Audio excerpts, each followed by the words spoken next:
What's up everyone, hope you guys are doing great. I just wanted to make a brief video on the Boruto story and what takes place between chapter 80 and 81. I know it's not official yet, but I believe that chapter 81 is going to be a time skip of some sort. And the reason I say that is because chapter 80 ends with a lot of the major characters, your Borutos, your Kawaki and Code, all having a specific goal or aim that they wish to accomplish. Boruto's case is he has to get stronger, simple, because Kawaki is head and shoulders above all the next gen characters in terms of raw skill and power. Code's goal is he wants to sacrifice Boruto for his chakra fruit.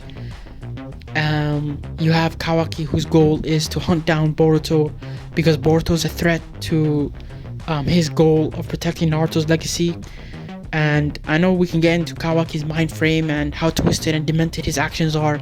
And listen, I'm not going to debate on that. I think a lot of people have, offered their opinion. I know I've made some videos on that topic. I'm not here to say whether he's right or wrong, but Kawaki's goal, during this time skip is to protect and oversee Naruto's legacy. And he looks at it as it's the village, the ninja world, and doing it in his own way. And so we've established those three main characters have their goal that they want to accomplish. And so now Sasuke and Boruto are going to be away from the village. We don't know how they're going to survive, to be honest, with Boruto at this moment. We don't know how strong he is. We don't know whether he's able to draw out Momoshiki's powers. So another thing I wanted to talk about is who's going to be the Hokage in this new timeline where the whole village thinks that Naruto's dead. And I know a lot of people pointed out that Kakashi can make a comeback and return as Hokage, because during the time skip scene in episode 1 there isn't a new Hokage face on the monument. And listen, I agree with that wholeheartedly. I think Kakashi is a great choice. I remember years ago Ikemoto did a interview where he said, to kind of sum up or paraphrase what he said that why do you guys think Kakashi hasn't made an appearance as much in the manga? And obviously he was kind of hinting during the interview that Kakashi is going to play a big role, and I think now is the perfect time to include Kakashi in the story.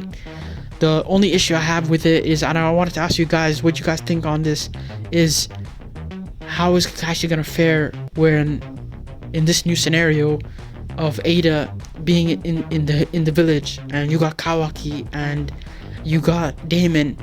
All these three characters are pretty much powerful in their own right. And let's be honest, when I saw that panel where Kawaki during the end of chapter 80 where he says, "I'm gonna take you down, brother," and he's standing on top of the Hokage building, I was thinking to myself, wouldn't it be funny if Kawaki was the hidden power behind the Hokage? Whoever it is, whether it's a Shikamaru taking that role, whether it's Kakashi. Because the reason I say that is because I'm not taking anything away from Kakashi. I think Kakashi is one of the best characters in the story, the best ninja. He's one of my favorites. But would Kakashi be unaffected by Eida's abilities? Because Eida's ability has her able to control people around her, whether you're male, female, etc. And if, for example, let's say Kakashi was Hokage, and Kakashi was to introduce an idea that's against Kawaki's wishes, wouldn't Kawaki, through Eida, be able to manipulate Kakashi and say, you know what, for example, let's say Kakashi's first job or first task as Hokage is to take down Sasuke and Boruto. Let's say that's his wish. But this time he says, you know what, Sasuke and Boruto are too strong of a character just to handle this on our own, where this is a new era where villages are working together. Let's make a task force of different villages coming together, different Ambus coming together. Let's all share intelligence and take down these two characters. And Kawaki says, you know what, that's not a good idea. I don't want other villages coming in and doing that.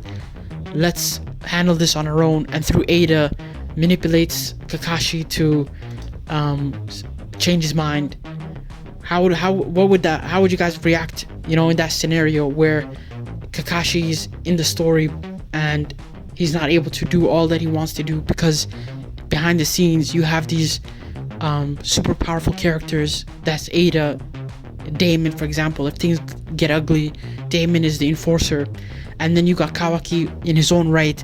Through his skill and power, he's able to be able to do whatever he wants. Because in my eyes, and this is just me speaking in my own opinion, I think Kawaki is going to be a lot more active in this role as the son of the Hokage. I don't think Kawaki is going to be sitting on the sidelines, playing friends with Shikadai and Inojin and all that stuff that Boruto used to do, like going to the Thunder Burger and being friends with Mitsuki. I think, for example, we're going to see moving forward Kawaki just not giving a fuck, and just like how he normally operates, just not being sociable like Boruto used to be. And I think he's going to be a lot more active in the Hokage business. So it'll be interesting, how it plays out. Obviously my theory could be wrong. I don't think the author is going to disrespect Kakashi and have Kakashi, be a tool for Eida, but it'll be interesting to see how Kakashi operates in this role. Finally, just to end this, if it is a time skip, how long do you guys think this time skip is going to be? Do you think it's going to be 3 years like how it was in part 1 Naruto? Do you think it might be longer? Because I'm still surprised that Boruto is 12 years old in this story. Because if he's 12 years old, right, we have to understand a year has taken place since the Chunin exam, the first Chunin exam, where during that time Naruto was still absent from his family. We got that scene where Naruto's late picking up Himawari's he was late to Himawari's birthday. So that's how far back the story has been, and in the story timeline it's only been a year. So I'm like, not a lot of time has passed. So it'll be interesting.